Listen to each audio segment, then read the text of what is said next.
it like that, and we do it like this. We do it like that, and we do it like this. Yeah. Yeah. Swing low, Lord, get me at this plantation. I ain't on the block no more, no grams weighing.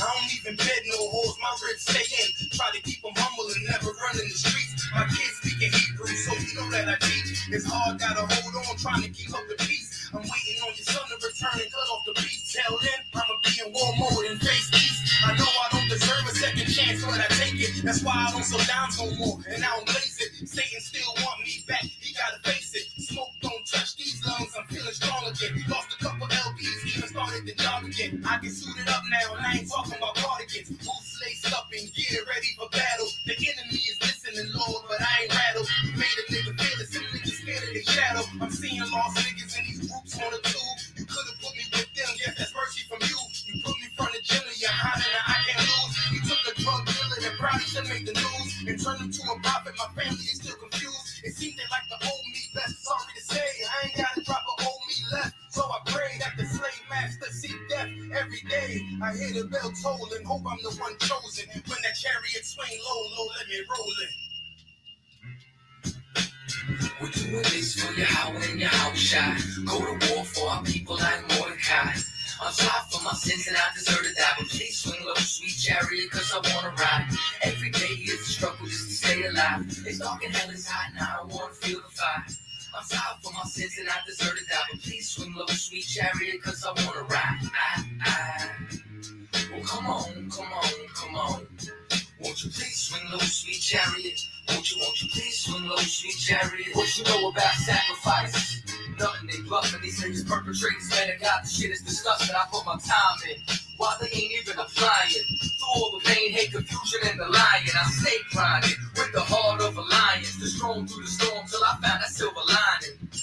Without no pressure, there's no diamonds. I walk straight into the furnace of affliction for refining. Came a long way to stash your bills when I heard the sirens getting higher. Hold up, moment of silence.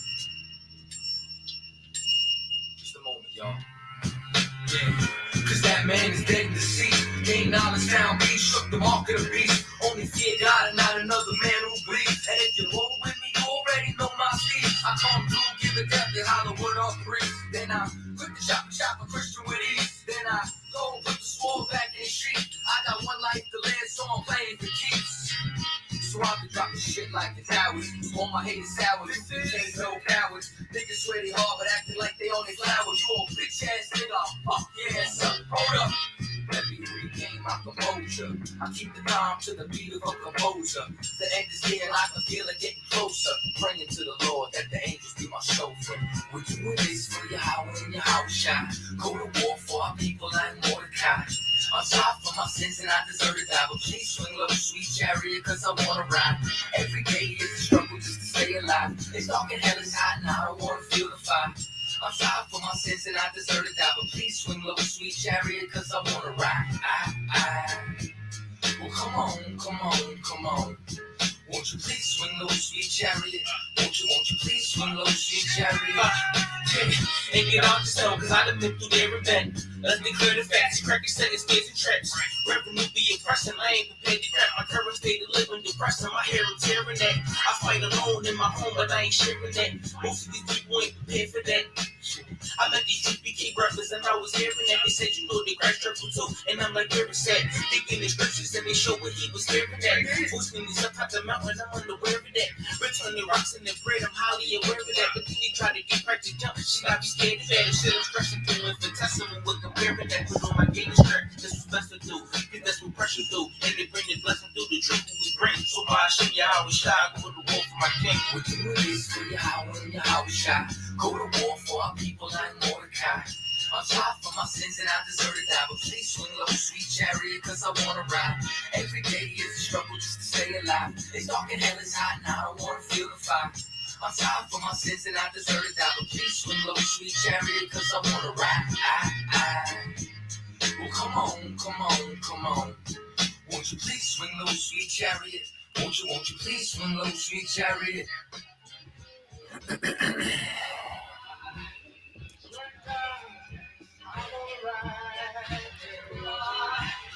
Swing down, I wanna ride.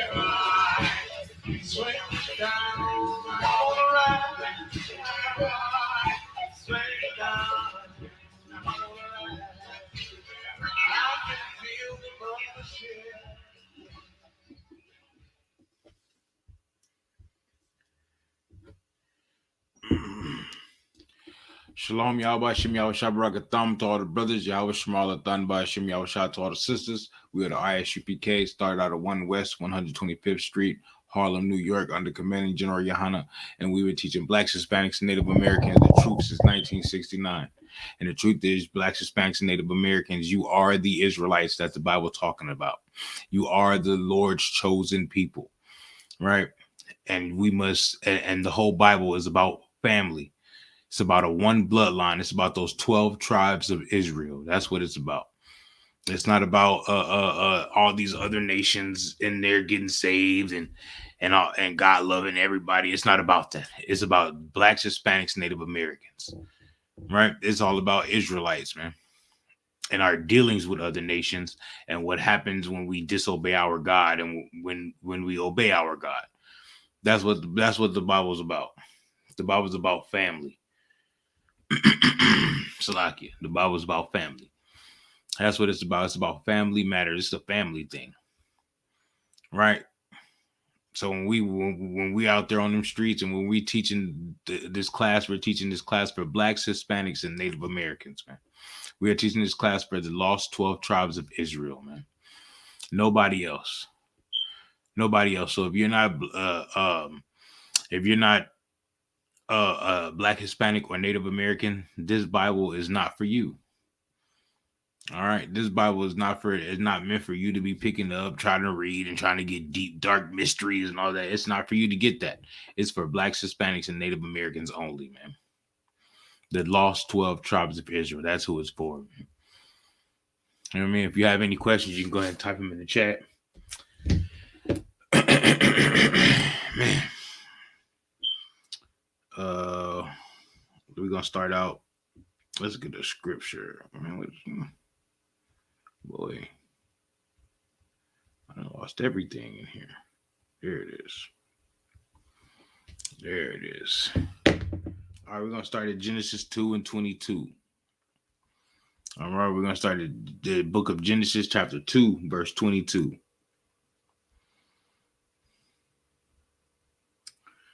The book of Genesis, chapter 2, verse 22.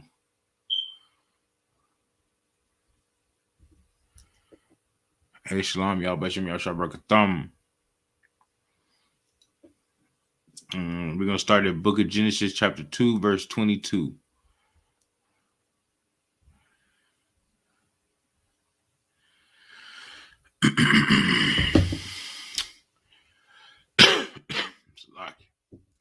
The book of Genesis, chapter 2, verse 22. Yeah, we're gonna start at 22. And it says, and the rib which the Lord God had taken from man made he woman and brought her unto the man. Right? Because you can't do anything without your ribs, man. Your ribs is what protects your vital organs, man. Right? So when the Most High made a woman for Adam, he took a woman from his family, right, and gave him the same understanding that he had, the same knowledge that Adam had. All right, and that's how he got a woman for Adam. It says, and Adam said, "This is now bone of my bones and flesh of my flesh. She shall be called woman, because she was taken out of man." Right? So he called her bone of his bone, flesh of his flesh. He called her his family, because that's how you make a family. That's how you make a family. You take a woman out of your family of the earth, and then you start having a family with her. You start making kids with her, and y'all become a family, right? Man. Verse 24. Therefore shall a man leave his father and his mother, and cleave unto his wife, and they shall become one flesh. Right? They should become one flesh, because that's what you do, man. You take a woman from your family of the earth, from your bloodline, from your nationality, right? Right? And then you make a family you make a family from your family.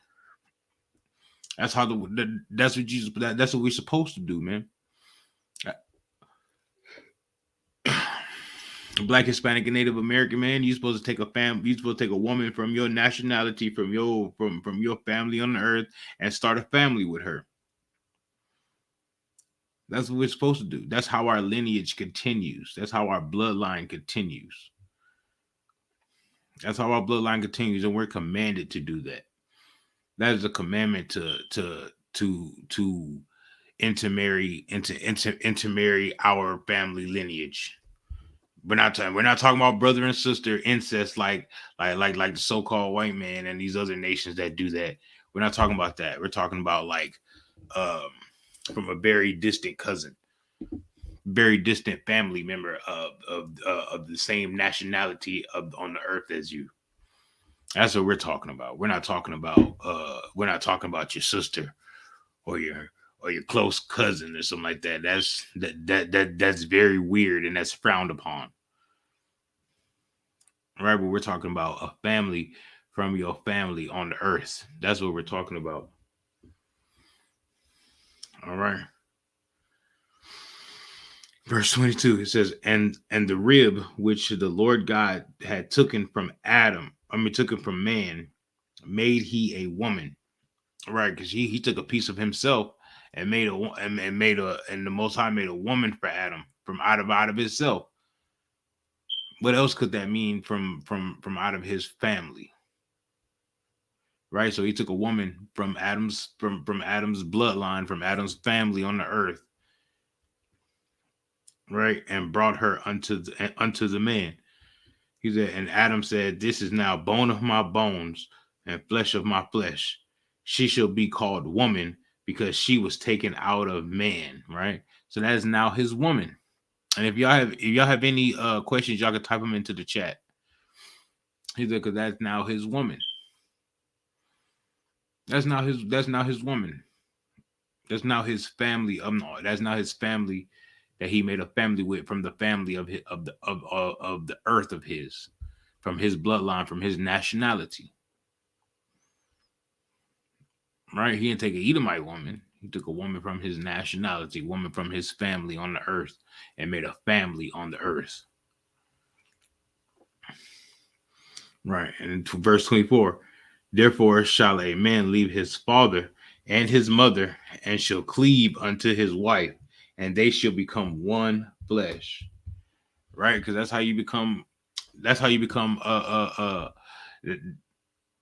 how two people become one, by getting married, by having sex. That's how two people become one. There's no bigger spiritual connection than having intersexual intercourse with a woman, or with a woman, or a woman with a man. There's no bigger spiritual connection. At that point in time, y'all are spiritually intertwined and became one. Right. And he should leave mother and father, and shall cleave unto his wife, and they shall be one flesh. He should cleave unto his wife, and they should become one flesh. So black man, Hispanic man, Native American man, being a mama's boy forever is not something that you should hold dear to. And the same thing for you, black woman.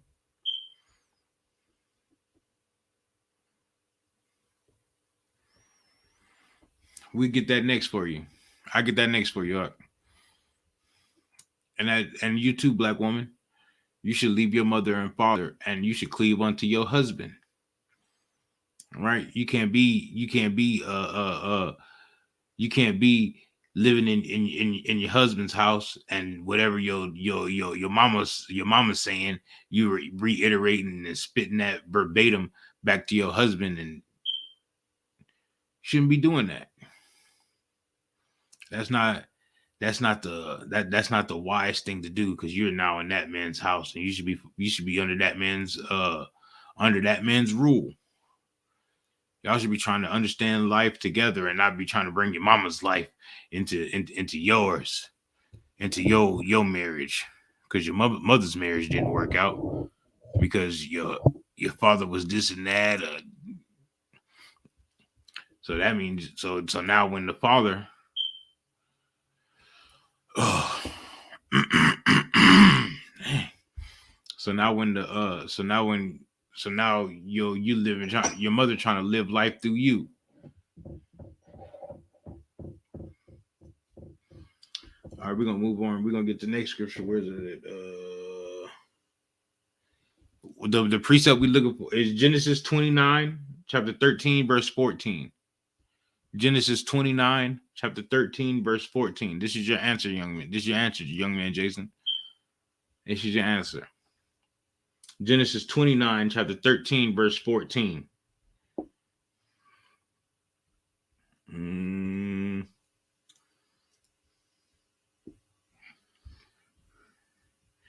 it reads Genesis 29, chapter 13, chapter 13.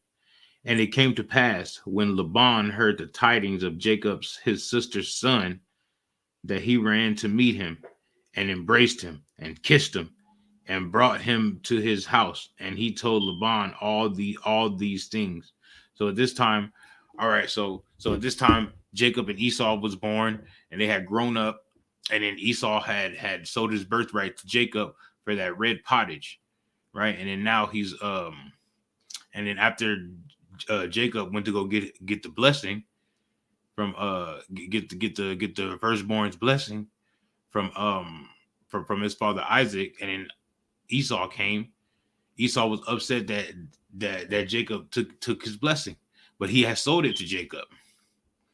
He sold it to Jacob because he didn't give a damn about his birthright.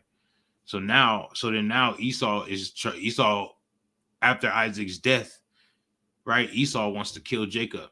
So Jacob's mother told Esau to run and go to her brother Laban's house, and that's where we at right now. All right, that's where we are right now.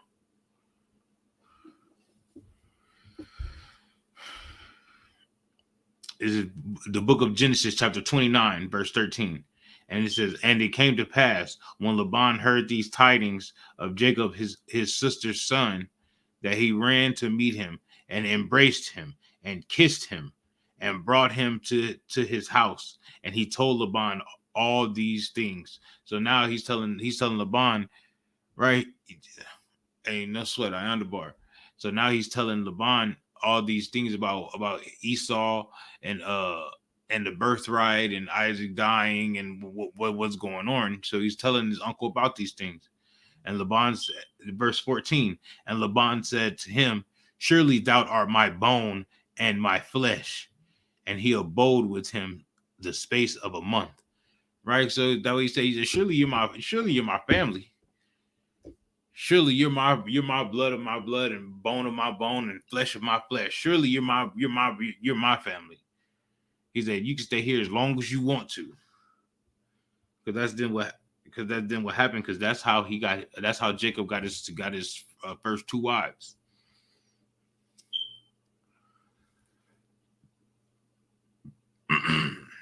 Well, he said, surely. Right, he said, surely thou art my bone and my flesh, and he abode with him the space of a month. He let that boy stay with him for a month. He's like, yeah, you can, don't worry about it. You can stay here. I know about family troubles. That's what he told him. Told him you can stay here a month. It don't matter. But apparently you are my family. And Laban knew who Jacob was because he ran out, gave him a hug and a kiss, and he was like, "Yeah, come on, you know, tomorrow, what's going on, nephew?" That's probably how he said it too. But that's what happened. He went and they, you know what I mean? They just like when you don't see your family for a while and you go and your family pop up on you like, "Hey man, what's good?" Y'all get to talking and chopping it up and talking, and you know what I mean? It was the same thing like that with like just like that with Jacob and Laban. It was just like that with Jacob and Laban.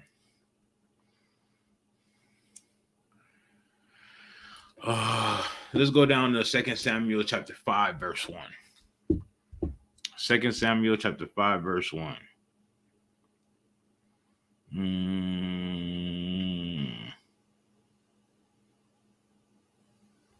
2 Samuel chapter 5, verse 1.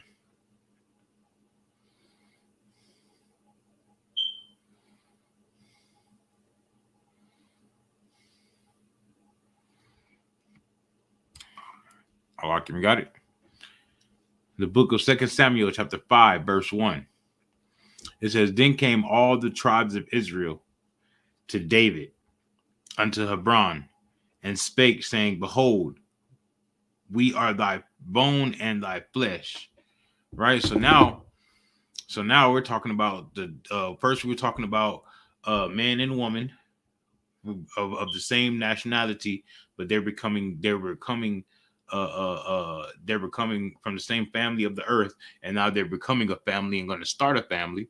And then we were talking about a cousin, we were talking about an uncle and a nephew, how they were family. He was saying you are now bone of my bone, flesh of my flesh. Right now we're talking about the 12 tribes of Israel going to King David, and he said that behold, we are thy bone and thy flesh. Right now they're saying that we are family. So we got the 12 tribes of Israel saying that we're all family now. Right. Right. So the book of the Bible is about family. It's about family matters, man. It's about family matters, and we got more of that. But it's all about family. It's not about uh uh. It's all about the 12 tribes of Israel, man. It's all about those 12 tribes and our dealings with other nations. But it's all about those 12 tribes and how we dealt with each other also. Because we dealt with each other in despicable manners at some point in time in the scriptures. But then sometimes we dealt with each other in honor and brotherhood and love. Right. And that's more than likely how we need to be treating each other in the world. All this black on brown hate that's going on, especially out there in California right now. They're talking about it's a race war that's going on with blacks and Hispanics. They need to stop all that, man. They need to stop all that, man. When we disrespect each other and kill each other and hurt each other, that just only gives the white man more permission to more ability to able to come and hurt us, man. They're like, look, they don't even love each other. You know what I'm talking about? So they want to kill each other and murder each other. So why should we show them any mercy? That's how they feel. That's how they feel. And that's what happens, man. So that's why we need to stop all that, man, because the Lord didn't put us here to be fighting and killing each other, man. The Lord didn't put the nation of Israel, blacks, Hispanics, and Native Americans here so we can be murdering and killing each other, man. This is supposed to be our place of punishment, so we can learn, so we can come together, and I don't want to say it how I say it, so we can come together and rule the world, man. We can come together under God's laws, under that banner of Israelite School of U.P.K, man, and rule the world. That's why the Most High put us here. The Most High didn't put us here to be murdering each other and to be hurting each other and to be treating our women like hoes, and then for the women to be treating the brothers like ain't shit, Salakia, like nothing ass niggas. You know what I'm talking about? And spicks, and we're not supposed to be doing that here. The Lord didn't put us here so the Christian church can rob every dollar away from us, especially the black Christian church and the Catholic church can rob every dollar out of our pockets and you know what I'm talking about, and mistreat us. The Lord didn't put us here for our leaders to be so weak and to sell us out. The Lord didn't put us here for that. The Lord didn't put us here for our leaders to sell us out unto these other nations, man. The Lord didn't put us here for that. The Lord didn't put us here for the black and Hispanic rich to get richer and the black Hispanic poor to get poorer. The Lord didn't put us here for that. The Lord put us here to become a nation and come together, man.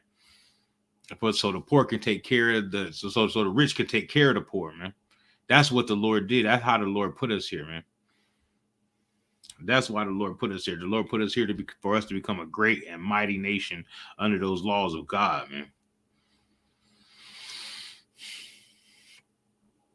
man. Let's get some articles in, man. Let's get some articles in. Oh snap, my bad. Let's get some articles in.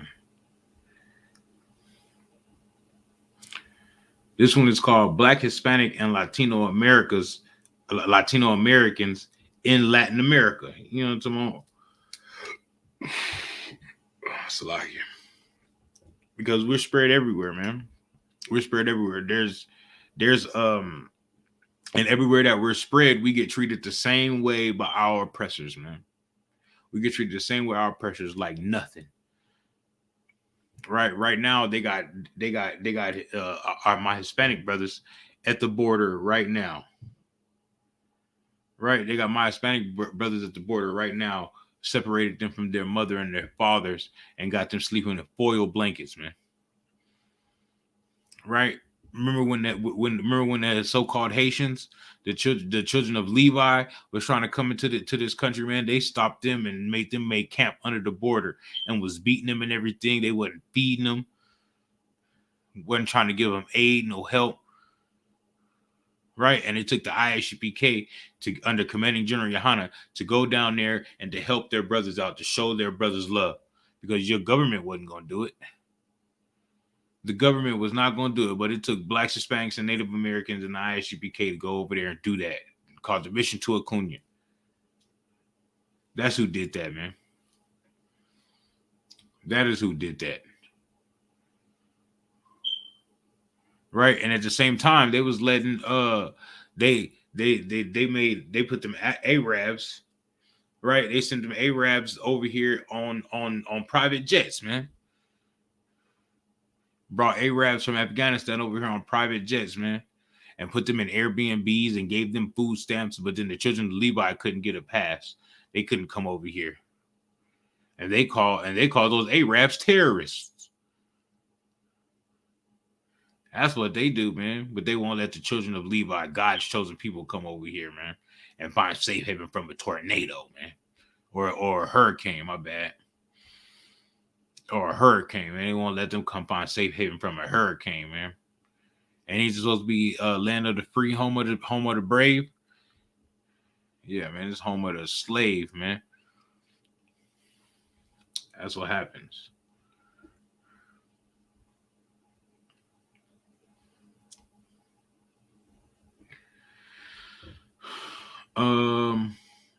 It says Black Latino Americans, also called Afro Latinos or Black Latinos, are classified by the United States Census Bureau of Managing Budget and other U.S. governing agencies. It says, as Black people living in the United States with ancestry in Latin America and or who speak Spanish or Portuguese, because how could they be the how could they all be the same people, right? How could they all be the same people but speak all these different languages? Speak English, French, Spanish, Portuguese, right? Because those are all of the slave masters, different slave masters that conquered that conquered us, man. All these different languages, all these different religions, all these different nationalities all these different understanding and ideologies that conquered the same people, man. It's an old divide and conquer tactic. That's what you do, man. You divide. That's what they did. They divide and conquered us. So now Mexicans and Puerto Ricans and Colombians are all the same people, but now they don't like each other. Blacks, West Indians, and Haitians, all Black people, but they don't like each other. Right? Brazilians don't like Venezuelans, but they're all the same people. Right? Because that's an old divide and conquer tactic. Now they call us by these different names. They don't call us by the name that the Lord gave us. They call us by bywords and proverbs and bywords, man. What is a Mexican? There's no country of Black to go to. A West Indian is just a Western slave, man. It's just a Western savage, man. West Indian, Western savage. That what that is, right? Haitian don't mean nothing. Dominican don't mean nothing. Colombian don't mean nothing. Brazilian don't mean nothing. Guatemalan, Panamanian, all these names don't mean jack. It's just what these oppressors wanna tie on to us so they can go ahead and so they can go ahead and divide us and conquer us because we won't see the Lord in each other. When really the Lord, we're closer to the Lord than any nation. We're closer to Yahweh Shah Mashiach than any nation on this planet. Why? Because he came from us, man. He is our bone of our bone and flesh of our flesh. Yes, Jesus Christ is an Israelite, and he's bone of our bone, flesh of our flesh, man.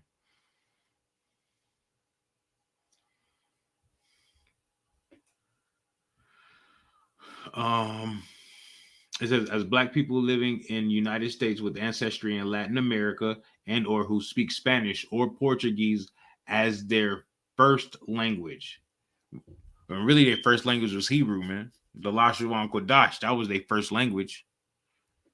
You know what I'm talking about? Then they were conquered and they were that language and that culture was beat out of them. And now they give them this old watered down Spanish language and Portuguese. And they still don't speak that properly because we got to go back to slang words like the Lashawan Kodash. Got to go back to it.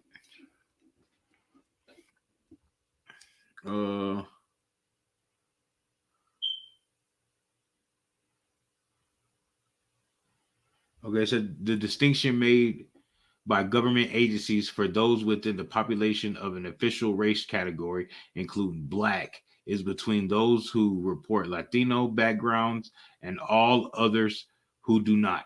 Non-Latinos black consist of ethnically diverse collections of all others who are classified as black or African American that do not report Latino ethnic backgrounds. So what they're saying is you could be black, right? You could be black and be Latino, or you could just be black, like and be African American black, or you could be black and be West Indian black, or you could be black and be Haitian black. You could be all these different types of black, but you see how they all use the word black for it. That's because they know that you're the same people. They just don't want you. They just don't want to come out and blatantly tell you that y'all the same people. That's why when I.S.U.P.K uses when we say black man, we're talking about all 12 tribes. You give a damn how light you are, because this is a nationality thing. This is a bloodline thing. This ain't no skin color thing. Only slaves use skin color. It's like only slaves use skin color, man. It's not a skin color thing. This is a black, Hispanic, Native American bloodline thing, man. This is an Israelite bloodline thing, man. No matter what, no matter how dark, no matter how light, if you come from the nation of Israel, man, you are brothers. You are sisters. All right. So right, it says Latin America. Black Latinos have historically had similar discrimination issues as African Americans in the United States, including Cuba, where the racial discrimination against Afro-Cubans, right, continues to be a major human rights issue for the Cuban government, even resulting in riots in central Havana and mostly black neighborhoods in the capital. In Mexico, racism against black Mexicans have been also an often ignored issue. It wasn't until 2020 that the option appeared on the national census allowing black Mexicans to self-identify, even though polls had showed that about 1.4 million Mexicans have identified as black. It says 1.4 million there's 1.4 million black Mexicans in Mexico. So these are some numbers that they're not going to tell you. It says racism in Puerto Rico also has been well documented, and according to black perspectives in Puerto Rico, much like the rest of Latin America, anti-black racism is embedded in the very denial of the existence by the state and society. Right? They say in Puerto Rico they try to sweep all the racism up under the rug because they know the Spaniards know that it's a difference between the natives and the Spaniards.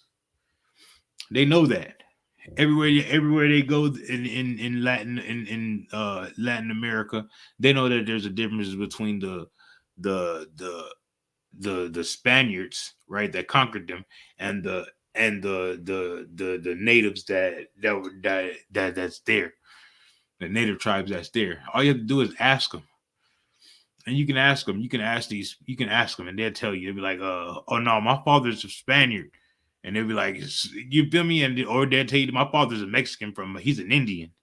They'll tell you. You have to know what questions to ask, but they'll tell you, man. At first they're gonna tell you, oh, I'm a Mexican, and you gotta be like, no, what's your father?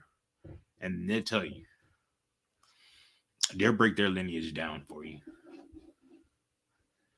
Let's keep going. It says in Brazil, Afro-Brazilian population also has a long, well-documented history, as well as its whitening ideology of the 1930s, when the government encouraged European migration to successfully shift the country's racial makeup to a white majority. Right, because in the 1930s they said they started sending letters back to Europe, telling the Europeans that it's okay, move here to Brazil, so it could be majority white and less minority there in Brazil. That's some kind of that's how they divide and conquer, and that's that crafty council that they be having. It says in Honduras, racism against Afro Hondurans have also received international attention as the country struggles with discrimination issues. And it says racism in Argentina is also well documented and persists against indigenous peoples, immigrants, Afro and Argentinians, mestizo Argentines, Jews, and Arabs, even in countries with majority Black Latino populations. Right? And now it says Dominican Republic. The case of racism against the darker skinned Dominicans and neighboring Haitians is an issue. Right. Now we got that out the way. Let's go to the Native Americans. Right? Because the Native Americans and the Native Americans, Hispanics, and Blacks, we've been gathering ourselves together since we came over here in slavery times.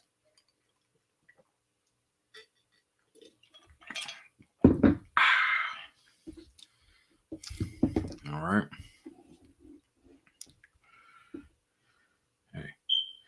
It says Black Indians are Native American people defined as Native Americans due to being affiliated with Native American communities and being culturally Native Americans who also have significant African American heritage. Right? It says historically certain Native American tribes have had close relations with African Americans, especially the regions where slavery was prevalent and or where free people of color have historically resided. Members of the 5 civilized tribes participating in holding enslaved African Americans in the Southeast, and some formerly enslaved people migrated with them to the West on the Trail of Tears. Right, so they want to throw that Native Americans own slaves also, and da da da da da da. Oh well, oh well. Oh well. Yeah, they own slaves, but they were only owning slaves because you was trying to divide us and conquer us. So you want to give them a couple slaves so they could feel like they were slave owners too. So you could bring this up in the future, like like they do all the time. But then what happens? What happened when you exiled them from their land? We was happy to go with our brothers, with our Native American brothers. we went with them on the Trail of Tears. When you wanted to excavate them out their land, we went also. We went also because we rather be with them than to deal with something so evil with you. Mm, it says African Americans in the Southeast and some enslaved or formerly enslaved people migrated with them to the West on the Trail of Tears in 1830 and later during the period of the Indian removal. Right, so even in the Indian removal period, when you was taking them off their reservations and making their reservations smaller, right? You was still we were still going with our Native American brothers. And Black Wall Street was full of Black Hispanics and Native Americans. So it wasn't just black, it wasn't just so-called Negroes there. We also had our Native American brothers and our Hispanic brothers there with us. It says in controversial actions since the late 20th century, the Cherokee and Creek Seminole nations tightened their rules for membership, tightened their rules for membership at tightened their rules for membership and at times opened it for freed slaves who did not have at least one ancestor listed as Native American on the in the early 20th century Dawes Rolls. Right. So the Native American tribes was dead in the well, in the late 20th century, in the late 1800s, they closed. They wouldn't let nobody live with Native Americans. But then when freedmen came, when freed black men came, or when black slaves came run away from slavery, they opened that, and they let them in. Right, the Native Americans let them in. Why did the Native Americans let them in if they were so against Negroes? Because we were the same people, man, and we knew that we needed to stick together. So they let them into their tribes, marry their women and everything. It says this was later appealed in the courts, both because the treaty's conditions and in some cases were possible inaccuracies in some of the roles. The Chickasaw Nation never, or the Chickasaw Nation never closed citizenship to freed men. Right. So there was Native Americans like the Chickasaw that kept that kept their citizenship open for blacks, Hispanics, and Native Americans. If you wasn't a pale face, you know what I mean, they'll let you in. They'll let you into their congregation of Native Americans and let you eat with them and brotherhood with them.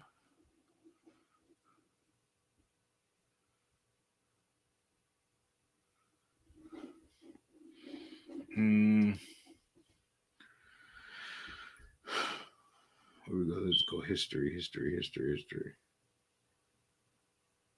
It says European colonization of the Americas. Records of contacts between Africans and Native Americans date back to April 1502 when the first enslaved African Americans arrived in Hispaniola.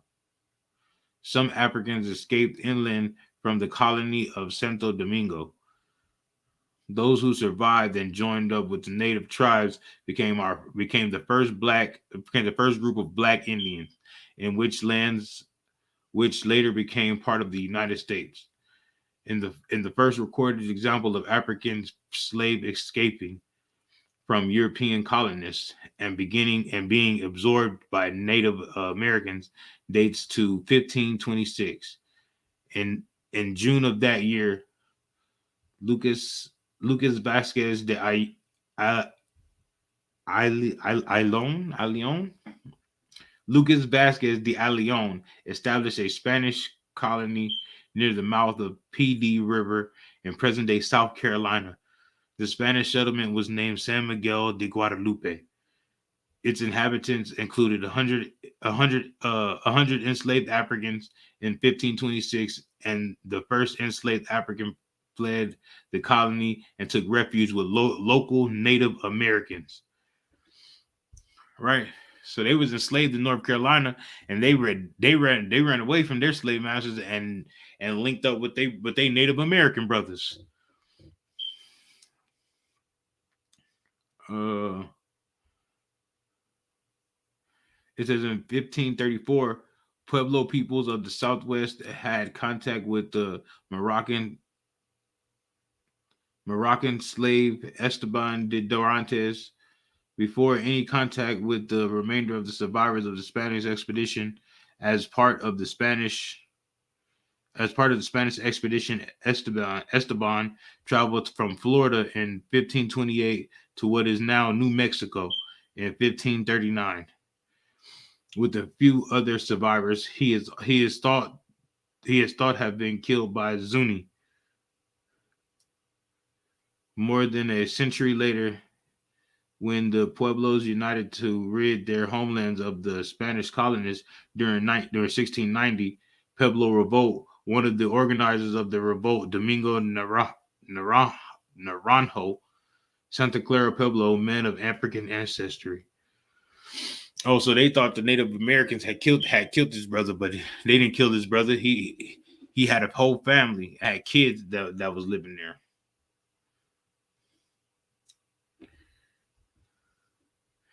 We're gonna get one more story. It says in 1622, Algonquian Native Americans attacked the colony of Jamestown in Virginia. They massacred all the Europeans, but brought some of the new African slaves back to their communities, gradually assimilating them. Interracial relationships continued to take place between Africans and between Africans and the Native Americans and members of the Native American tribes in coastal states. Although the colonists tried to enslave Native Americans in the early years, in the early years, they abandoned the practice. In the 18th century, several colonial advertisements for runaway slaves made direct reference to the connections with Africans and Native American communities. Reward notices in colonial newspaper now told of African slaves who ran off with his Indian wife and kin among the Indians, or is part Indian, or and speaks their language good. Right. Of course. It says the establishment teaches us to hate our people and our great history of ancestors. That's why most Mexicans will say they have Spanish blood, but can't prove it. The ones who do have Spanish blood are called Criollos. Criollos. I don't know what that. I don't know how to pronounce that. And they the ones that have the own majority corporations in Mexico, and they inherited their conquistadors' fathers.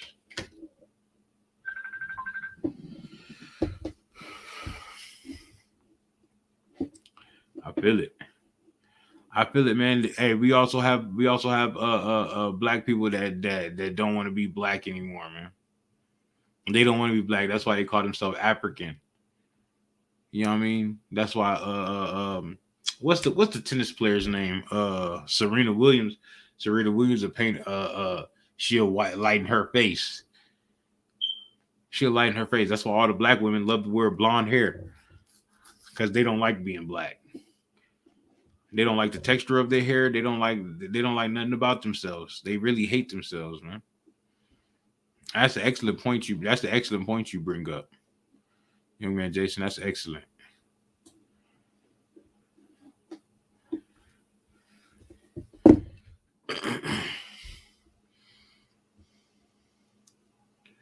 Hold on, give me 1 second.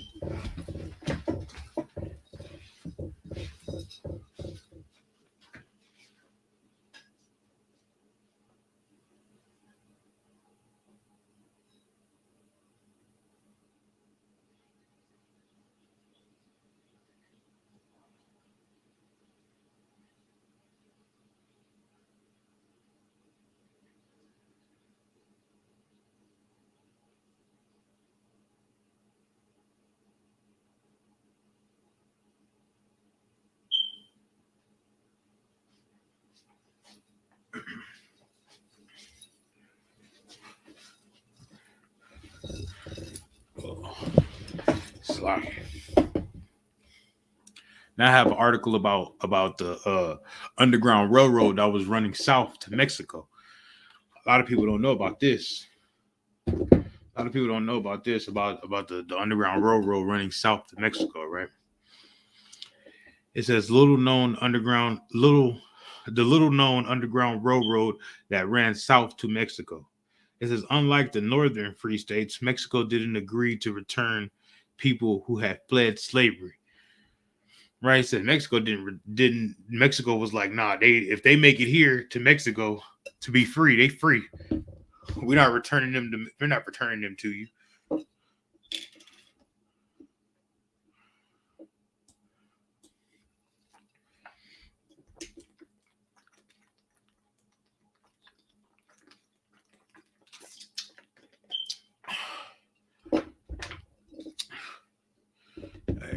Mexico said they're not returning them to you. And that's why in that book, Forget the Alamo, we found out that the Mexicans was coming up to the Alamo to free the slaves that was in the Alamo. They was really beefing with Texas because they didn't want slavery here. It says the Underground Railroad ran south as well as north, for enslaved people in Texas. Refuge in Canada must have seemed impossibly far away. Fortunately, slavery was also illegal in Mexico. Right, so slavery was illegal in Mexico. So to the states, to the states that were closer to Mexico, right? Going north seems far fetched. It didn't even seem possible. But you know what did seem possible? Going south to Mexico. That seemed like the best idea for blacks for the enslaved people that was in Texas, Louisiana, Oklahoma, right? Mississippi, Alabama. It seemed easier to get to Mexico than it was to get all the way up north. It says researchers estimate 50,000 to 100,000 people escaped from bondage into Mexico, says Mario Hammock, who is writing her dissertation about this topic at the University of Texas at Austin. But she thinks the actual number could be even higher, because you know how they always doctor these numbers and try to put these numbers lower than what it is when they know the numbers are higher. It says these were clandestine routes, and if you got caught, you would be killed and lynched. So most people didn't leave a lot of records, says Hammock. There's some evidence that Tejanos or Mexicans in Texas acted as conductors on the southern route by helping people to get to Mexico. Y'all hear that? Did y'all hear that? See? I'm gonna read that one more. I'm gonna read that one more time. So the so-called Mexicans was helping Negroes escape slavery and escape to Mexico.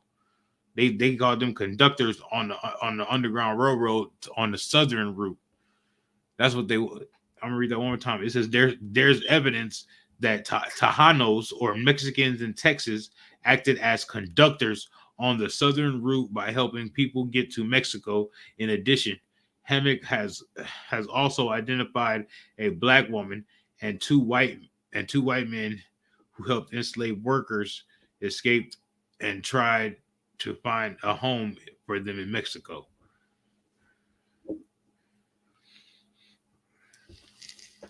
They got pictures of a slave auction in Austin, Texas. A slave auction in Austin, Texas.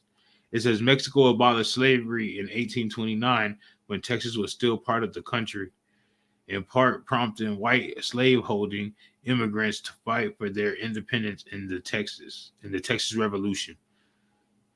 Right? Once they formed the Republic of Texas in 1836, they made slavery legal again, and it continued to be legal in Texas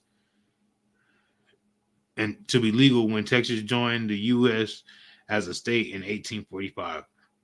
Enslaved people in Texas were aware that there was a country to the south where they could find in different levels of freedom, though indentured debt servitude existed in Mexico. It was not the same as chattel slavery. Hammock has discovered one runaway named Tom, who said had been enslaved by Sam Houston. Right, so that Sam Houston, that guy everybody likes about the that guy that everybody likes that likes about the that likes from the San Jacinto or whatever, Sam Houston, right? You know they got a whole they got a whole military base out here called Fort Sam Houston, right? He was a slave owner. He was a slave owner. Sam Houston was a slave owner. So all those movies that they have about Sam Houston, they were showing him as a great man. He was only great to white men. He wasn't great to blacks, Hispanics, and Native Americans.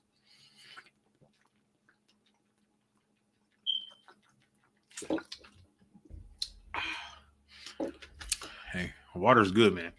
Make sure you get your gallon of water a day. It says Houston was a president of the Republic of Texas who fought in the Texas Revolution. Once Tom got across the border, he joined the Mexican military that Houston had fought against. Fugitive enslaved people got to Mexico in many different ways. Some went on foot, while others rode horses or snuck aboard ferries, found a Mexican port, bound for Mexican ports.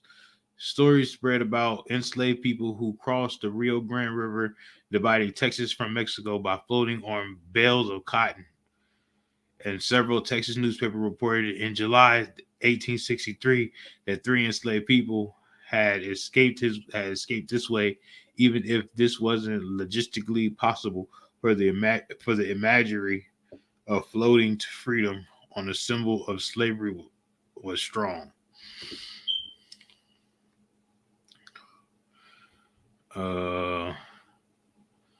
There's one more part that I want to get to. Let's get to right here. It says, but it wasn't only enslaved people in Texas who found freedom in Mexico. I have found individuals who made it all the way from North Carolina, Mississippi, Louisiana, Alabama.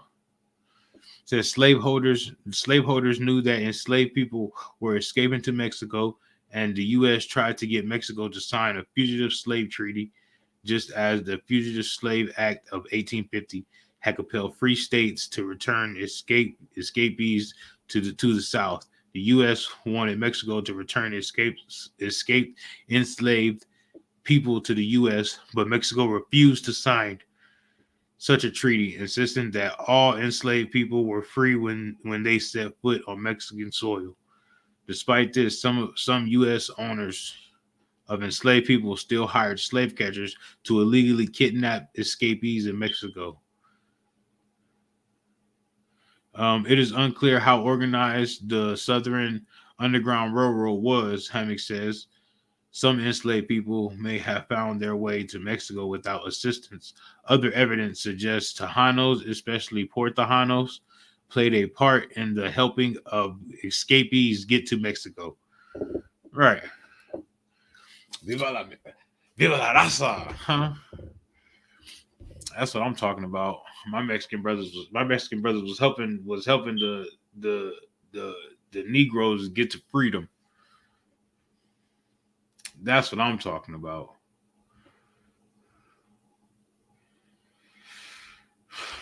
All right, now we're gonna go back to the scripts, man. We're gonna go to Zephaniah 2:1. The book of Zephaniah, chapter 2, verse 1.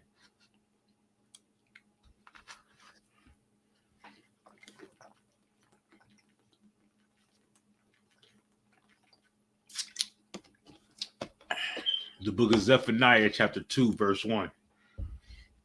It says, gather yourselves together. Yea, gather together, O nation not desired. Right? Because they tell this is a commandment from the Most High. He's saying gather together. You know what I'm talking about? So blacks, Hispanics, and Native Americans, we must gather together. That's something we must do, is gather together. Come gather together, gather ourselves together. And then it says, yea, gather together. Right? So he says it twice. If anybody says anything twice, they mean it. They mean it. Your daddy about to leave the house for work. He said, "Hey, make sure you clean this house up, man, before I get back." And then he think you don't listen, like, "Hey, make sure you clean the house up before I get back." You know, you know what I mean? That mean he's serious. You know what I'm talking about? You better be paying attention to what I'm saying, because if you don't do it, it'd be consequences, right? So this is what Zephaniah 2:1 says: "Gather yourselves together." It says, "Yea, gather together, O nation not desired." Right? Because blacks, Hispanics, and Native Americans, man, we're not desired anywhere, man. Oh, it's like you. We're not desired anywhere, man. We're not desired in America. We're not desired in Mexico. We're not desired in Haiti. We're not desired nowhere, man. Haiti tried to become part of the African Union, and they told them no. You told them no. So apparently they're not African enough. Apparently you're not African enough. And then the so-called Mexicans tried to come across the border into America, right? And then they stopped them at the border, talking about, we're gonna put a wall up. And then they put them in concentration camps, man. Then they separated the mother from the father. I mean, the mother from the kids, the father from the kids. Then they give the kids foil blankets to sleep in. And then they lost over 1,500 kids. They don't know where 1,500 kids is at. I know where they are, man. They done sold them into sex trafficking, man. They done sold them into sex trafficking, man. That's what happened. That's what happened, man. Because this oppressor over here is the worst oppressor ever, man. He's the devil that the Bible speaks about, man. And all he does is deceive, lie, murder, rob, rape. That's all he does, man. He's the best thief, the best murderer, the best killer. That's it, man. That's what it is, man. Uh now let's go to Ezekiel 36 and 24, man. Let's go to Ezekiel 36 and 24, man. Because that gathering us together is easier for the Lord to just get us and sweep us into our own land, man. That way we could separate, we gather together, we'll separate from our oppressors, man. That's what we're supposed to. We're supposed to separate from our oppressors, man. We're not supposed to be holding hand in hand with our oppressors, marrying our oppressors, laughing, joking, giggling with our oppressors, celebrating the same days as our oppressors. Everybody just celebrated the so-called New Year, but they did it with their oppressors, man. They did it with their oppressors, and for that, we brought out articles yesterday on how most Black, Hispanic, and Native Americans died this New Year's this New Year's weekend. You know what I'm talking about? There were shootings all over America in Black neighborhoods, man, where they were partying at. There were parties getting shot up, people getting murdered by the triplets, teenagers, grown ups, women getting shot, all types of different madness going on this year on New Year's, man. All over the calendar, man. It was in Alabama, Virginia, Baltimore, Philadelphia, New York, California. You know what I'm talking about? St. Louis. Only one I didn't see is Chicago, but I already know there was a lot of shootings in Chicago. It's always a lot of shootings in Chicago. Y'all got that, man? Ezekiel 36 and 24. The book of Ezekiel, chapter 36, verse 24. It says, "For I will take you from among the heathen and gather you out of all countries," right? Because we're scattered into all the countries, man, all different countries, man. We're scattered all amongst the heathen, man, in all these different countries. So the Most High said, "For I will take you from among the heathen." So He's gonna take us away from the heathen, man, and gather you out of all the countries. So He's gonna gather us together, man, out of all the countries. It says, "And will bring you into your own land." right? Because that's what's waiting for us, man. That's what's waiting for us is our own land, rulership of the world, man. That's what's waiting for us. That's what's waiting for blacks, Hispanics, and Native Americans, man.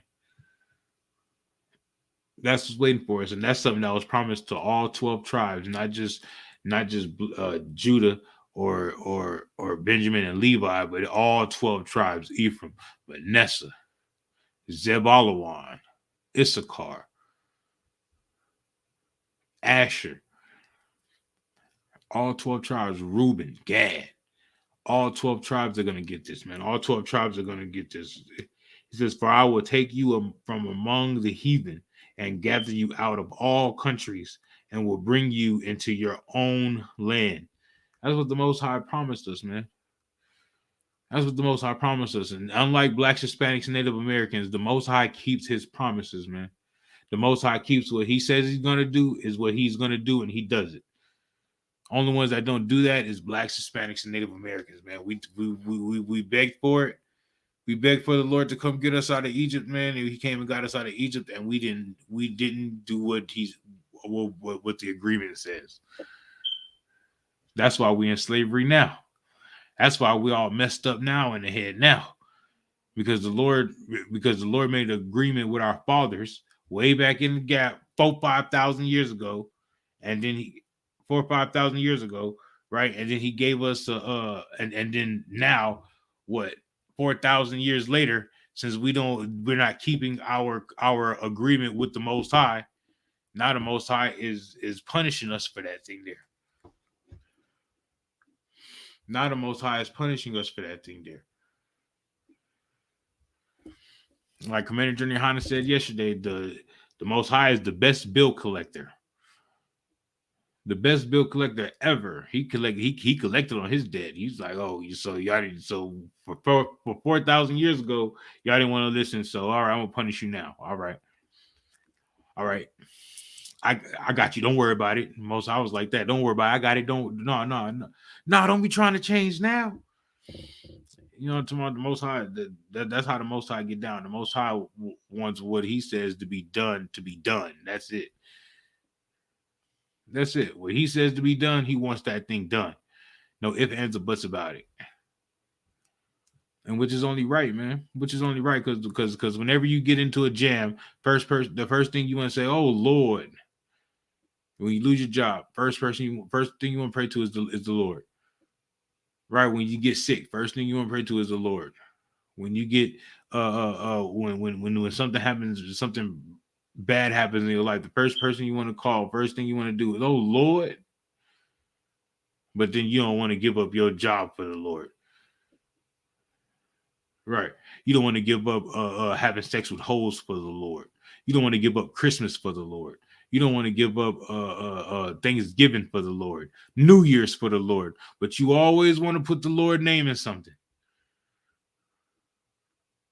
Always want to put the Lord name in something. I can't tell you how many countless conversations I have about people talking about God has did this for me and God has did that for me and and then go celebrate Christmas and Easter and Thanksgiving and New Year's and all this. They don't really care about the Most High. They just want to care about the Most High in name only. The Lord and the Lord.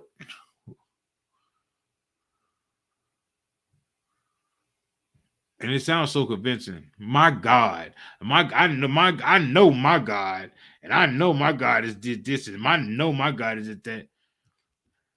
I can't help but look at him like I just can't do nothing but shake my head like what, you know. And I be thinking, and I get to thinking to myself like I couldn't have been like that. And we was like that. We were like that before we got into I.S.U.P.K. We were like that. Why? Because we didn't know no better. Till we ran into some men that could teach us right.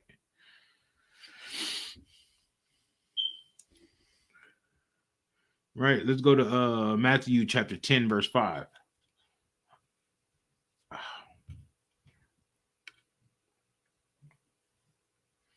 Matthew chapter 10, verse 5. The book of Matthew, chapter 10, verse 5. Let's see what Christ said about this, man. It says, these 12 Jesus sent forth and commanded them, saying, go not unto the way of the Gentiles, and into any of the city of the Samaritans. Enter ye not.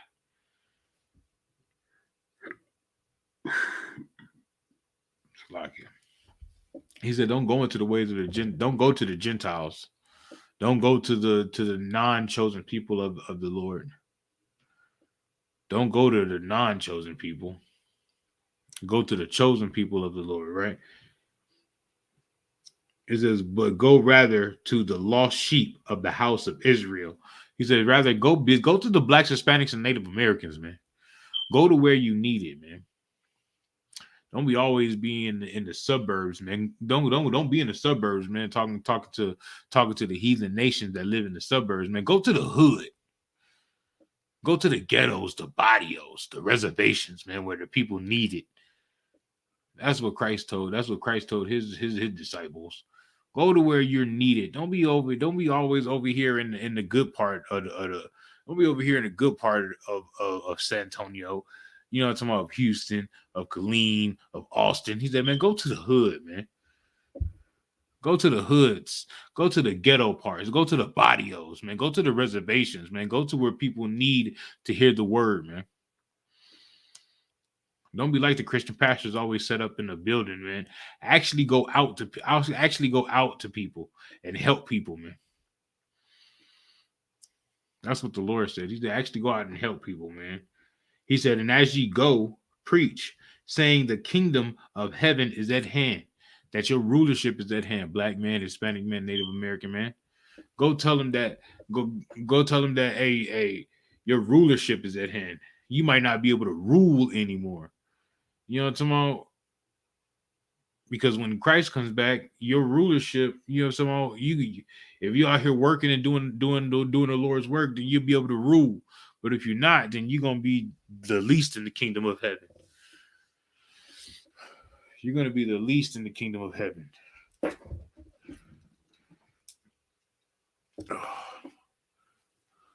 I can.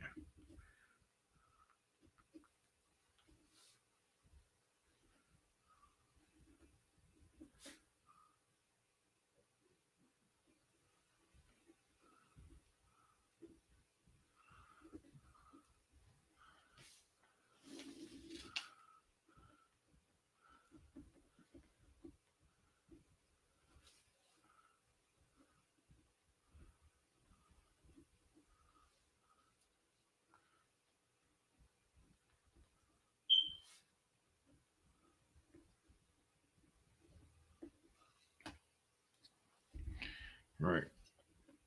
We're going to read that one more time. Matthew 10, chapter 5, verse 7. It says, these 12 Jesus sent forth and commanded them, saying, go not unto the way of the Gentiles, and to any cities of the Samaritans. Enter ye not, but go rather to the lost sheep of the house of Israel.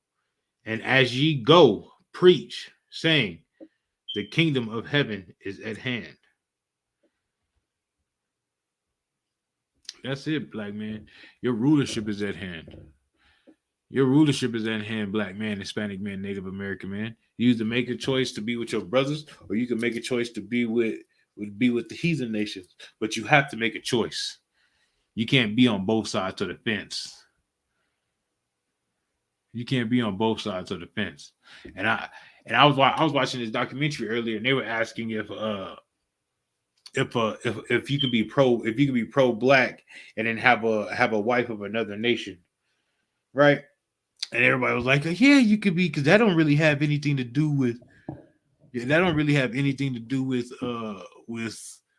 with being pro black or being pro your race, right? But then that has everything to do with you being pro black or pro your race. That has everything to do with it, because if you have a wife, right? If you have let's say you're a black man, right? And you have a wife that's a white woman, how can you truly love your wife, right? And love your people? How can you truly be black and love your people? How can you tell? How can you tell her that the Lord don't love her, but the Lord does love your people? As right, and it's only right that when you get a wife that you wanna please and upkeep her and keep her sound minded, right? That's only right when you get a wife. That's what you want to do. You want to love your wife correctly, right? How can you do that for another nation? At least with a black woman or a Hispanic woman or a Native American woman, y'all know where each other is coming from, right? So y'all have the same culture. So when you go celebrate Passover, you be like, you can come celebrate Passover, but with a white woman, you be like, I'm gonna go celebrate Passover. She like, I want to go with you. Nah, you can't go with me to Passover. You know what I'm saying? Why can't I go with you to Passover? I don't want to go with you to Christmas. You know what I mean? I don't want to go with you to 4th of July. You know what I mean? You can't go with me to Passover and Feast of Unleavened Bread, and you can't come into the temple. But with a black woman, Hispanic woman, Native American woman, she's always welcome to come into the congregation.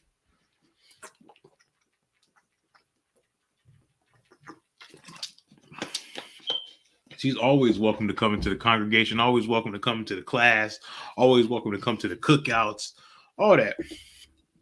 But with a white hoe of another nation, she can't come to the cookouts. And it's always gonna be a bumping heads. It's always gonna be a discommunication. It's always gonna be something beefing. Y'all always gonna be beefing about something. Then if y'all have kids, oh my goodness, she's gonna want to take the kids to Christmas. You're gonna be like, nah, you can't take my kids to Christmas.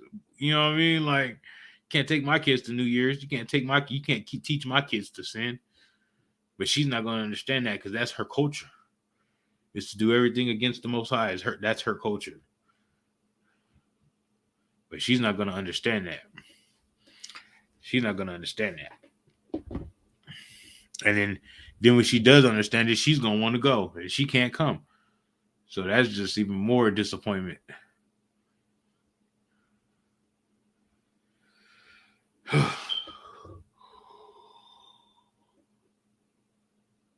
Salakia.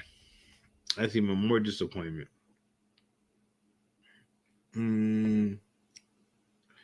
Let's go to Malachi 2 and 10. The book of Malachi, chapter 2, verse 10. It says, have we not all one Father? Right? Blacks, Hispanics, and Native Americans, have we not all one Father? Have we not all one God? Don't we have only one God, right? It says, have we not all one Father? Have not one God created us? Right? Because only one God created us, man. Only one God created us. Blacks, Hispanics, and Native Americans, only one God created us. It says, why do we deal treacherously every man against his brother, profaning the covenant of our fathers? Right. So why do we deal treacherously with each brother? Why do we gangbang against each other? Why do we try to sleep with each other's wives? Right? How come every time we go, I use this analogy all the time. Every time a black man goes to the store in the neighborhood, go to the hood store, it's always a brother over there looking at him, mugging him. Like, what you doing over here? Trying to play tough guy and all that. But then when the white guy comes around passing out the Jehovah's Witness little flyers, here you go, brother. Take that, brother. Or take that. Are you prepared for Jehovah's return? Everybody's all smile ear to ear. But then when you see another black man that you don't know, it's a mug. Why you got to be all that? Why I got to be all that? Literally, I've seen brothers not take flyers from me. Be like, no, I don't want your flyers. But then when the white man come, what y'all about, man? He don't want to hear from me because I'm a black man. He literally hates himself. It's called self-hate. But why do you want to deal with me like that, but don't want to deal with the oppressor like that? Right? Why are we dealing treacherously with each other? Why are we dealing treacherously with each other? Why come when somebody steps on somebody else's shoe, it has to end in somebody getting murdered? It has to end in gang violence. Is that somebody just been like, oh man, my bad, brother. Oh no, don't worry about it, man. It's about 2,000 people here in the club, and we barely can walk, and I step on your shoe. And oh, mom, don't worry about it, brother. Instead of being understanding, man, don't be stepping on my shoes. Like that's what it be, man. And somebody got to end up dead because of lack of understanding. It's not lack of understanding because nobody wants to be a brother to each other. Nobody wants to love each other. They want to deal treacherously with each other. Right? Everybody wants to deal treacherously with each other.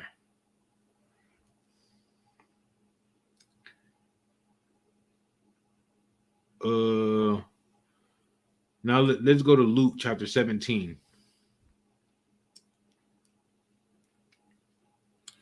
The book of Luke chapter 17.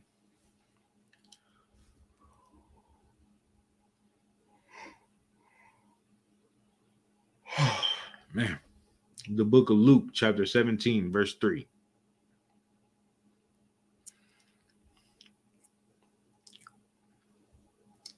The book of Luke chapter 17 verse 3 says, take heed to yourselves. If thy brother trespass against thee, rebuke him. And if he repent, forgive him. Right. So if your brother step on your shoe and he be like, oh man, my bad, brother. I apologize.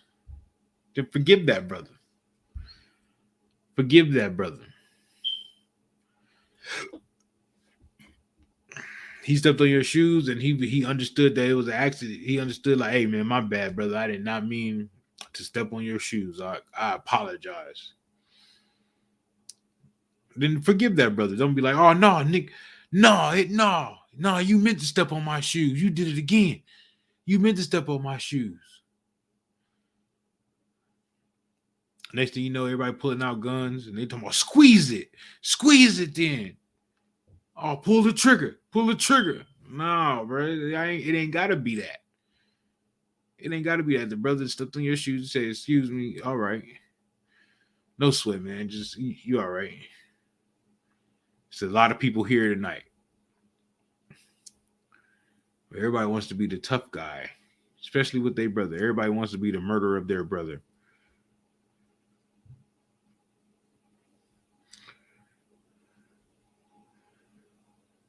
Yeah. Everybody wants to be the murderer of thy brother, man. And it says, and verse 4, and if he trespassed against thee 7 times in a day, and 7 times in a day return again to thee, saying, I repent, thou shalt forgive him. Right. So if he does the same offense, if he does offend you 7 times in one day, but 7 times he'd be like, man, I apologize, brother. I apologize. Then we should forgive him all those times. We should forgive him all those times. Why? Because that's our brother, man. If nobody's going to have compassion on a black man, Hispanic man, Native American man, who's going to have compassion on a black man, Hispanic man, Native American man? We know the white man's not. We know the East Indians not. We know the Arabs not. We know the Chinese is not. The Japanese is not. None of these people are going to have compassion for your people. Only people that's going to have compassion for your people is your people. Is you, black man, Hispanic man, Native American man. And we got to have compassion on our people because we're the only ones that are able to give compassion and mercy to our people. We're the only ones that's able to do that. So that's what we must do. Okay.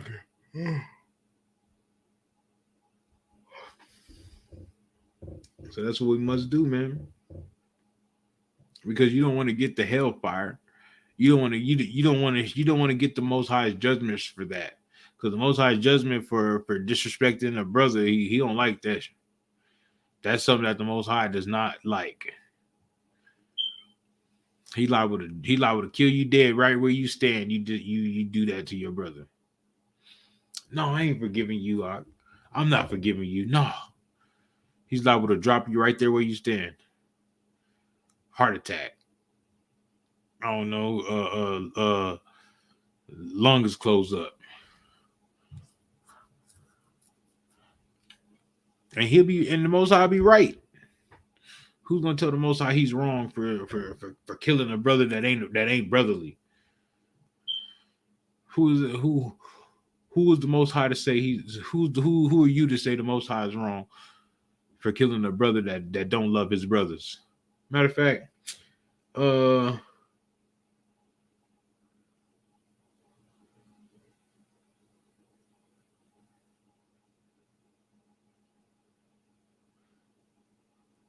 mm, hold on one second. I'm gonna find it. I'm gonna find it. I'm gonna find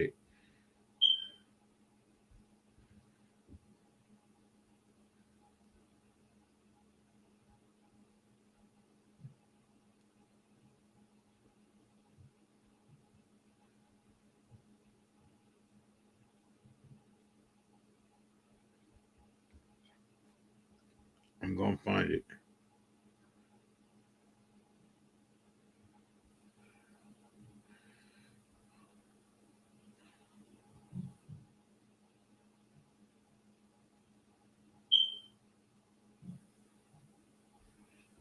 There it is. Ooh, I found it. I knew I was gonna find it. Go to First John 3:15. The book of First John, chapter 3, verse 15.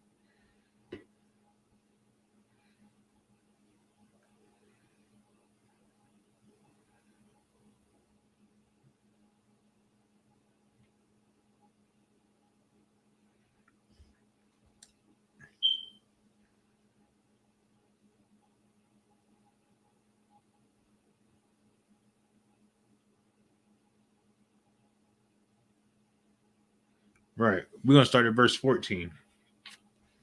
Right. First John chapter 3, verse 14. It says, we know that we have passed from death unto life. Right? Because we all deserve death, but we once was dead, but now we're living in Christ, right? Because we turned our life around, we repented, we turned our life around, we're not doing the same things anymore, we're keeping the laws of God, right? He said, so we know that we have passed from death unto life because we love the brethren, right? Because you love your brothers, man. And that's why we do it, because we don't want none of our brothers to die. So we got to be right with the Lord so our brothers don't die. You know what I mean? When we go to camp, so our brothers don't die, because the Lord will kill everybody for one brother being unclean or one brother being unrighteous. The Lord will kill the whole camp. Right? It says, we know that we have passed from death unto life because we love the brethren.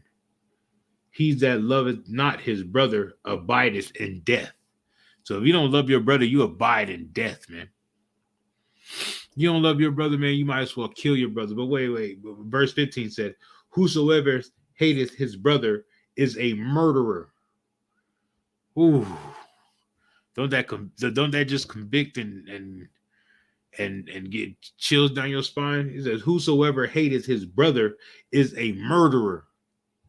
And ye know that no murderer hath eternal life abiding in him.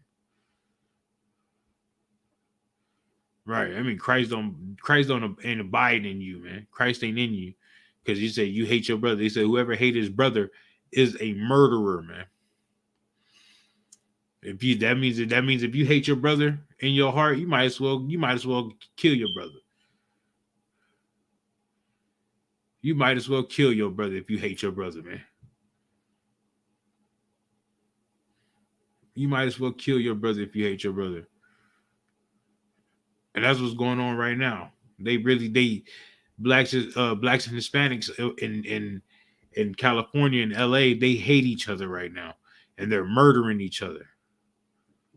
They're murdering each other, man. Whosoever hateth his brother is a murderer. Right now, they're murdering each other. They hate each other, man. They hate their own brothers, their own flesh and their own blood, their own flesh and their own bone. They're hating each other.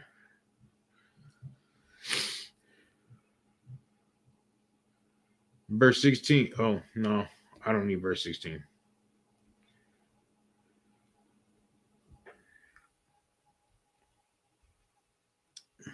Yeah. And everybody should have a pen and paper writing these scriptures down, man. Y'all should be marking this up, man. Y'all should be writing this down, marking this up so y'all can also look back at for these as studies tools, man.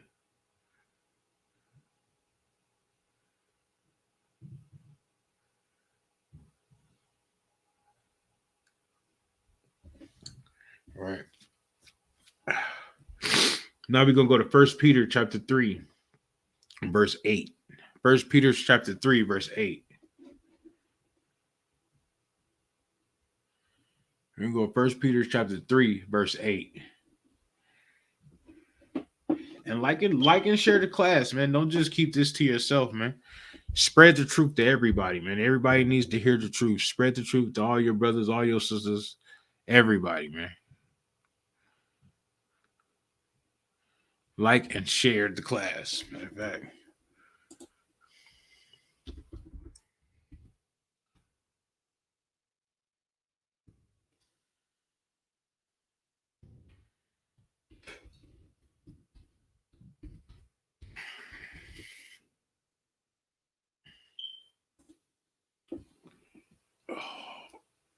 Oh.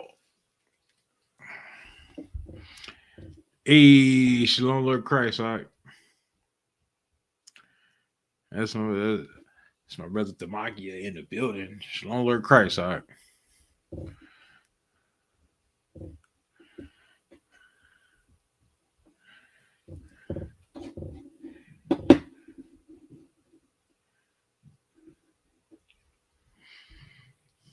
The book of 1 Peter chapter 3, verse 8.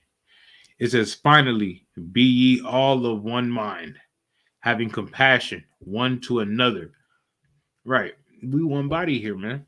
That's why I say be of one mind, man. Finally, be ye all of one mind. You feel me? Because if we all of one mind, if we have a disagreement and the law can be the deciding factor, you know what I'm talking about? We in one mind. We in one understanding. And that understanding should be the understanding of Christ and the Most High, man. So we in one understanding. It says having compassion one to another. Right? Because we should have compassion on one to another. That's what I was bringing out earlier, man. We should have compassion one to another, man. It don't always have to go from 0 to 100 real quick. You know what I mean? Sometimes a brother just want a little bit of compassion. Sometimes a brother just need a little bit of compassion because he's never gotten compassion before in his life from nobody, not from his mama, his daddy, his sisters, his brothers on the street, nothing. He has never gotten love and compassion. And sometimes that's all a brother or sister needs is a little bit of love and compassion. Sometimes all they need is that little sandwich. Sometimes all they need is that little that bottle of water. Sometimes that's all they need. And they'll love you for life. Every time they see them, like, I remember that brother. That brother gave me that water that day. I was dying out there on the streets. You know what I mean? Sometimes all they need is a little something to eat. You ain't got to give them no money, but you know, you coming out the store, they be like, "Hey, brother, you got something to spare? I'm hungry." You're like, "Hey, come on in the store. I'll buy you something, man. Come on, I'll buy you something to eat, man. Take them in there, get them some sandwiches, some chips, some bottled waters. You know what I'm talking about? Or her. Take them in there, get them some bottles, some chips, some bottled waters, man, and then call it a day. You ain't gotta break your pocket, but you know what I'm talking about. Get them something. It's nothing. And the Lord is looking down upon that and seeing that there how you treat your brother. And the scripture also says, you might be entertaining an angel unaware. So that might just be an angel that's asking for something to eat. And there ain't nothing to go back in the store and grab a sandwich for him or some bags of chips. You know what I mean? bottled waters, something. Dang, it ain't nothing to love your brother, man. Because that's loving your brother or loving your sister. It says, finally, be ye all of one mind, having compassion one of another. Love as brethren. Be pitiful or be pitiful. Be courteous.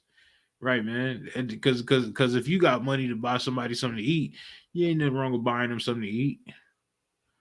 That's what showing pity is, man. Showing being courteous, man. Being merciful. You know what I'm talking about? Because you can. What if that bottle of water was gonna save that brother's life or that sister's life right there? What if they was just on that brink of dehydration? So you got to be courteous to your brother, man. You got to love your brother, man. I can't explain that. I can't even keep going into explaining how to love your brother, man, because loving your brother goes many different ways, man. If you don't smoke, or your brother's trying to get off from smoking and you don't smoke, or you like don't be a stumbling block around your brother. Don't don't don't be the reason why your brother goes back into sin, man. Don't do that. If your brother's tired, you know what I'm talking about? Be that leaning rock for your brother, man. Let your brother lean on you. Come on, bro. I got you.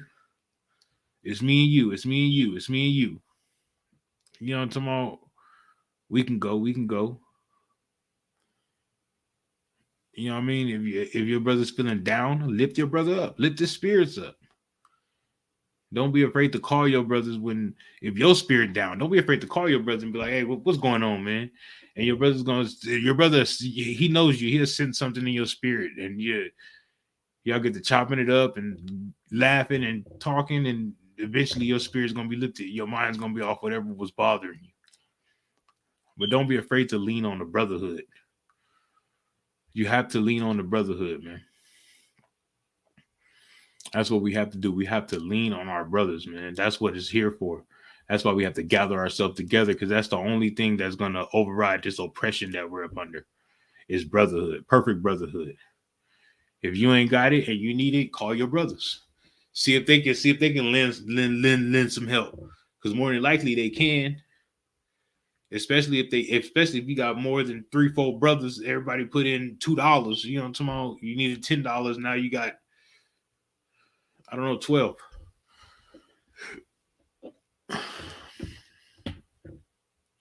So lean on the brotherhood. That's what the I.S.U.P.K is here for, is for brotherhood, man. Lean on that brotherhood.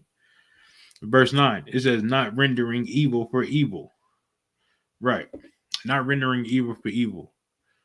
Now, when the brother step on your shoe, you gotta step on his. Like, there you go. Now you know not to step on mine, because I'll step right back on yours. That's rendering evil for evil. That's rendering evil for evil. That's not hot. Christ didn't die for you to render evil for evil with your brother.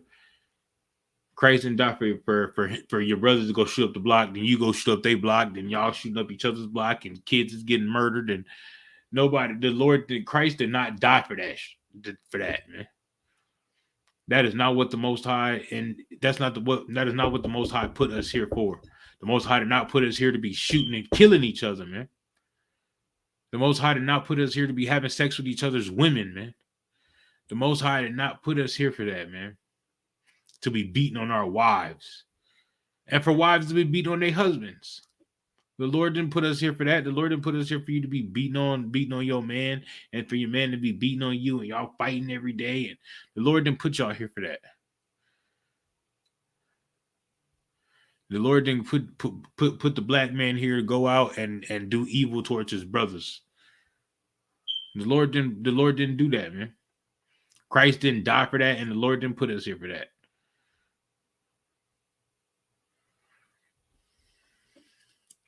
It says railing for railing. Right. But contrariwise blessings, knowing that ye are thereunto called. Oh, okay. But contrariwise blessings, knowing that ye are thereunto called, and that ye should inherit a blessing. Right. Because when your brother is in need of something, and he call you, and you got a little bit, you can toss him whatever you need, brother. It's nothing. Tomorrow I'm always down for my brothers. That you getting a blessing. That's your blessing right there. Is to gain a brother. Tomorrow. But then the Lord might bless you with something else. The Lord might be like, you know what? That brother right there is showing excellent brotherhood. He's been showing excellent brotherhood for the past couple months now. Tomorrow, throw a little, give him a little extra, something. You feel me? Give him this, give him that. Tomorrow he been wanting that new car. Might bless, dude. Might push the button for you. Now you got the new car, brother, just for you. Tomorrow. Now, don't be acting like you better. Don't turn your nose up to everybody now. You feel me? But you've been a brother. You've been acting like a brother, and now I'm gonna bless you with something, because the Lord gives you blessings, but really you shouldn't be doing it looking for a blessing. You should just be doing it so you can help your brother out, man. You can do it so your brother can just and you gain a brother like that. You gain a brother like that. How many times you've been on the streets? You've been on the streets, and a brother walk by, and you be like, "Hey, brother, what's up, brother? You want some water? You need some water? Tomorrow, because we out there at camp. I can't tell you how many times, hey, brother, you want some water? You need some water? Here goes some water. Or we got some food. Hey, sis, you need some food? You hungry? We got a sandwich over here for you, sis." I can't tell you how many times that, the men above me do that all the time. All the time. They probably be bugging the brothers that's walking by. You sure don't want no water? But they do it all the time. They do it all the time. See, the brothers come walking by. Hey, brother, what's good? You want some water? That's what we here for. We are here to serve our brothers. We're here to serve our brothers. That's what we're here for.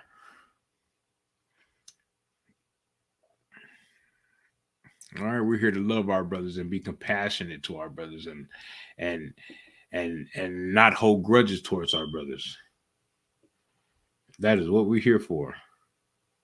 We're here to teach our brothers.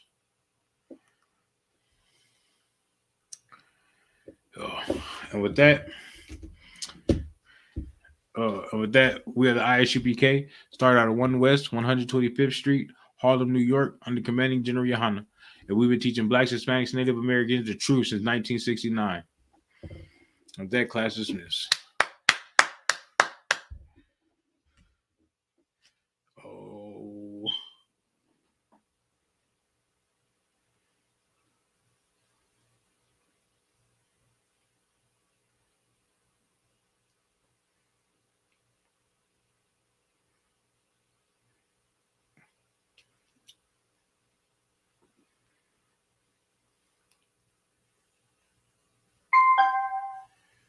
Bluetooth enabled. What they be playing?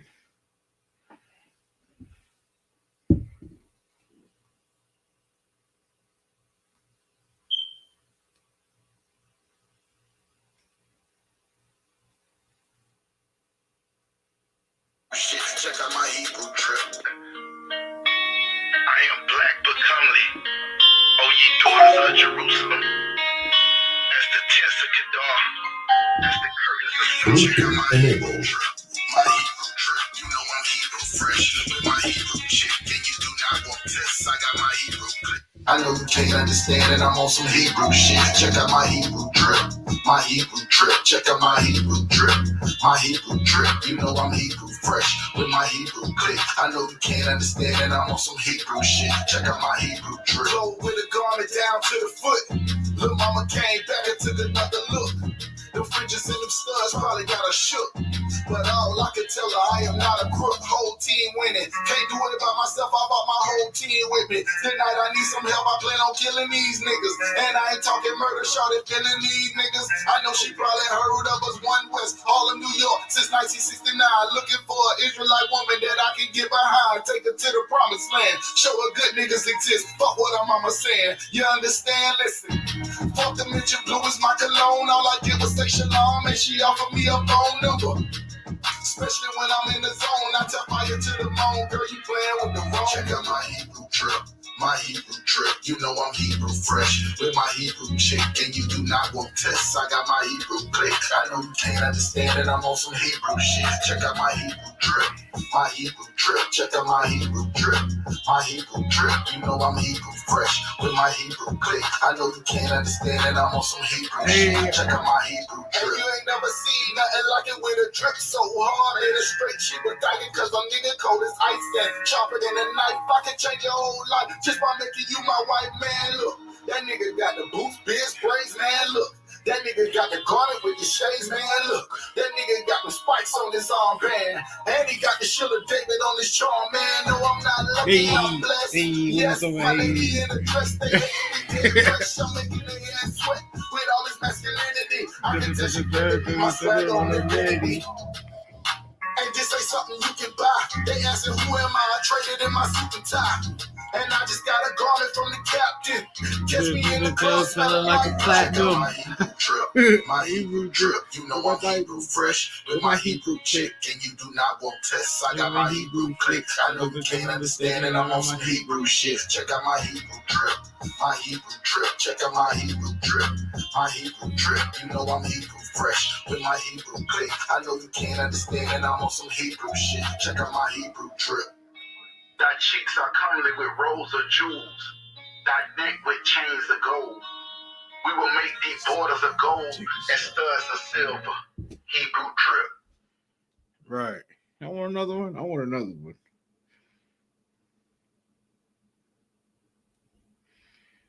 What else can we play? What else can I play? What else can I play?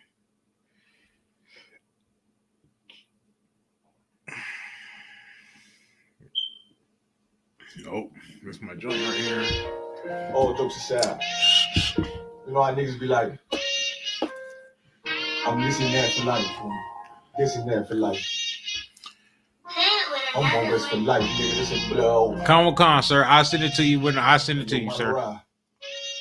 It go a clash for you, my nigga. 144 the road.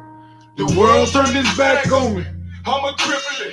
We got soldiers, he got soldiers, but I got different ones. They hell way out, I tell you what. Don't pray for nothing, send a curse. We can't forgive us for it. Remain in the trenches. Trust in the Lord, oh please. Forgive me for the times that I give. If rain is given, have no respect to your opinion. Be about your business, this Lord teaches me to sin this little. Trying to pick up with a blind fit. They said they'll be many adventures. I'm just grinding for my time share. The levels they can't fail. They hunt you like bad pill. But ain't no getting off the game like you money. Or if you take that old fish or Dundee, they try to deal death to a priest. You won't make it out in one piece. So you can stay. Just make sure you got the heart. Say your name 3 times and his death do us part. So how you feel about the show? That's a told you. You don't know this song. No one said they hate you for my name. You better keep it on. Ain't no more kiss, ain't no more push.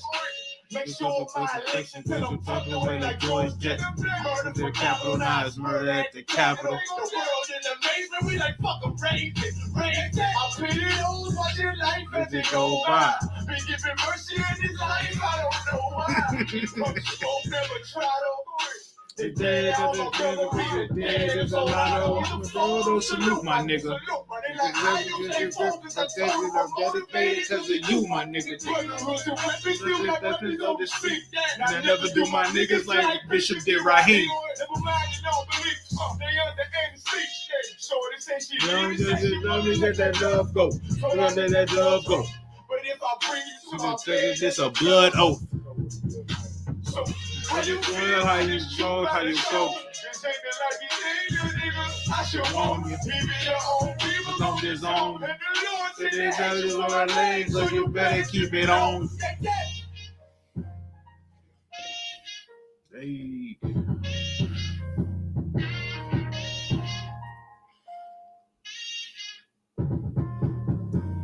Boom. That's hard.